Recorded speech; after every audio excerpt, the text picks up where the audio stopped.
m'appelle Alessandra Randazzo, j'ai 27 ans et je suis en quatrième et dernière année de doctorat. Donc je soutiendrai ma thèse, si tout se passe bien, le 19 novembre prochain, soit le 19 novembre 2025. Mes travaux portent sur les pratiques d'improvisation en danse, qui se situent dans la lignée de ce qu'on appelle la danse postmoderne américaine, qui est advenue dans les années 60 et 70, puis qui s'est répandue depuis en Europe. Cette lignée se caractérise dans l'histoire de la danse par une recherche expérimentale de l'improvisation pour elle-même, c'est-à-dire qu'elle ne cherche pas à faire nécessairement de l'improvisation une œuvre chorégraphique ultérieure ou un embellissement par l'interprète d'un geste qui serait préécrit, par exemple par un chorégraphe. Et l'improvisation est un champ de recherche encore peu exploré dans le champ académique aujourd'hui, que ce soit en philosophie ou en danse. Donc mes travaux, qui se situent plus précisément dans cette branche de la philosophie qui est même encore assez minoritaire, à savoir la philosophie de la danse, tentent de proposer une théorie philosophique de l'improvisation à partir de ces pratiques dansées que je pratique par ailleurs. Et pour ce faire, je m'intéresse à l'aspect tant individuel que collectif de ces pratiques, c'est-à-dire à ce qu'elles demandent à l'improvisateur de mettre en retrait pour se mettre en condition d'improviser et pour faire corps dans des actions conjointes avec d'autres. Un premier objectif de ce travail est double. D'une part, donner voix à des pratiques artistiques encore assez minoritaires et globalement assez peu théorisées. Et d'autre part, montrer en quoi la philosophie, qui a pendant longtemps négligé la question de l'improvisation en art, peut repenser en fait ces concepts philosophiques en s'intéressant de telles pratiques. Dans ce cadre, j'essaye de montrer, par exemple dans ma thèse, comment la subjectivité d'un individu, le mouvement, le corps ou encore l'apparition d'un événement peuvent être rethéorisés à l'aune de ces pratiques. Un second objectif est de tendre vers une nouvelle approche de la créativité artistique, dans la mesure où l'improvisation est par définition une création sur le moment présent de nouveaux matériaux ou de nouveaux gestes. Donc à ce propos, l'objectif pourrait être par exemple de donner des idées aux artistes pour concevoir une nouvelle approche de leur travail ou pour inclure davantage de moments d'improvisation dans leur création artistique. Enfin, et c'est un objectif sur un plus long terme concernant l'après-thèse, je vois dans ces moments partagés, que sont les pratiques d'improvisation, la possibilité de refonder une éthique à partir des corps, c'est-à-dire de penser une éthique incarnée, et par là de nouveaux modes de relation à autrui, comme je vois dans les dynamiques et initiatives d'agentivité des corps, ou dans l'interrogation sur les rapports de pouvoir au sein de ces pratiques, la possibilité d'interroger leur dimension micropolitique. Donc je pense que en fait, les pratiques d'improvisation peuvent aider à renouer le lien social et à repenser l'agir commun en société.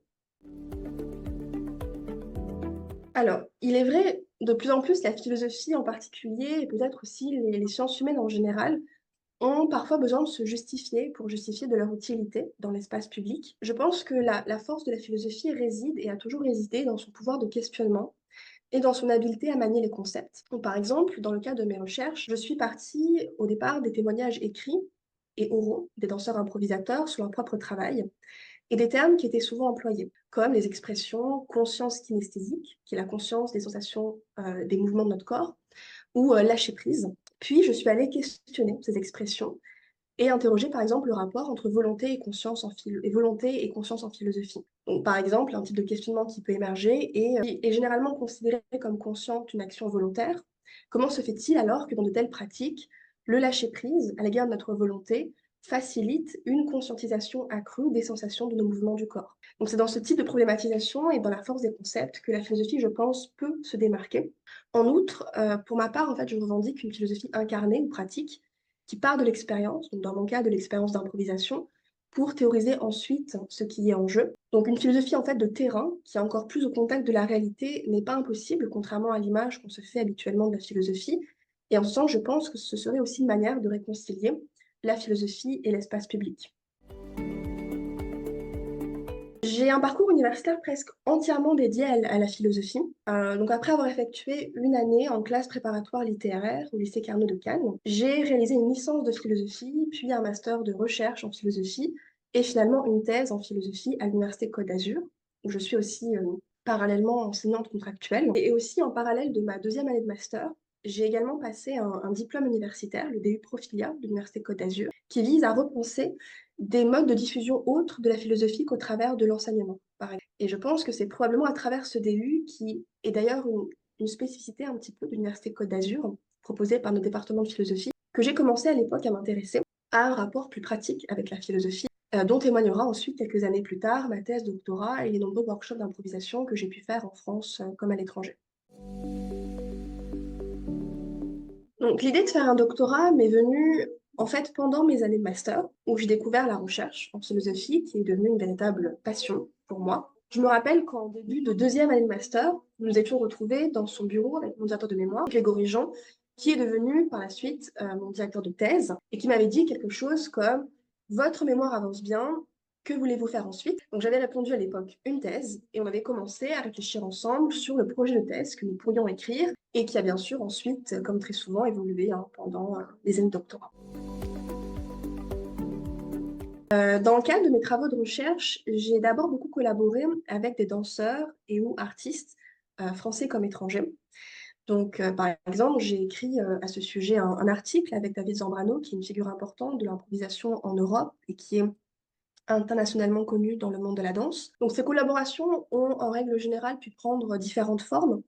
Dans la grande majorité des cas, j'ai participé aux workshops, voire aux performances que les improvisateurs et danseurs proposaient, ce qui a donné un fond pratique à ma thèse sur lequel penser. J'ai bien souvent aussi eu des conversations informelles avec eux, ou bien, comme dans le cas de David Zambrano, j'ai conduit entièrement un entretien construit et enregistré.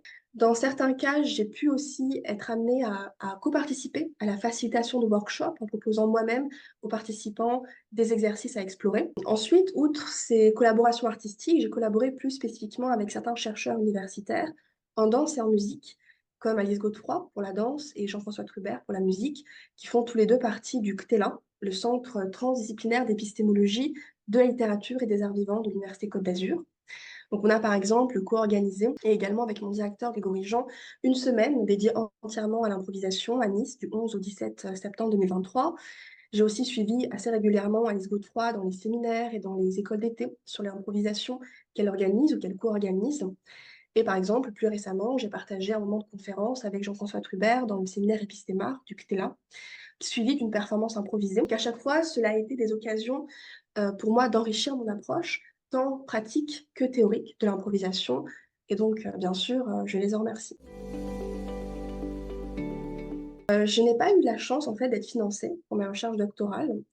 Donc en fait, j'ai été amenée dans mon cas à donner beaucoup d'heures de cours par an à l'Université Côte d'Azur. En moyenne, depuis janvier 2023, où j'ai été recrutée comme enseignante contractuelle, je donne 192 heures par an, ce qui équivaut à une charge de maître de conférence, par exemple. Mais malgré tout, j'ai très bien vécu mes années de doctorat, donc malgré cette expérience-là. On dit souvent qu'il y a voilà, des passages à vide pendant une thèse, au cours desquels on semble piétiner ou ne pas véritablement avancer, ce qui peut conduire parfois à des moments psychologiquement difficiles. Donc pour ma part, en fait, je suis heureuse de ne pas en avoir véritablement eu. Ce qui m'a peut-être aidée, c'est que je me suis forcée dès la première année à participer à beaucoup d'activités scientifiques ou à les co-organiser. Donc j'ai ainsi voilà, rédigé au cours des 4 dernières années plusieurs articles scientifiques dans des revues, où j'ai participé à de nombreuses conférences en France et à l'étranger, ou alors j'ai co-organisé aussi tous les ans avec les autres doctorants de mon laboratoire, le CRHI, le Centre de recherche en histoire des idées, des journées d'études, hormis une année où j'étais partie 2 mois pour une mobilité doctorale à Montréal.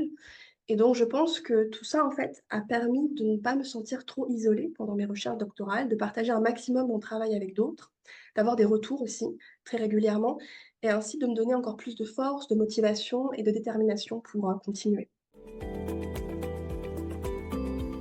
Alors, je vais revenir peut-être sur voilà, des choses qu'on entend souvent. On dit généralement, et c'est peut-être ce qui peut démotiver certains étudiants, qu'une thèse non financée, par exemple, est impossible à mener à bien, ou du moins à bien mener. Alors, j'espère que mon expérience pourra montrer le contraire. C'est difficile, certes, mais ce n'est pas impossible.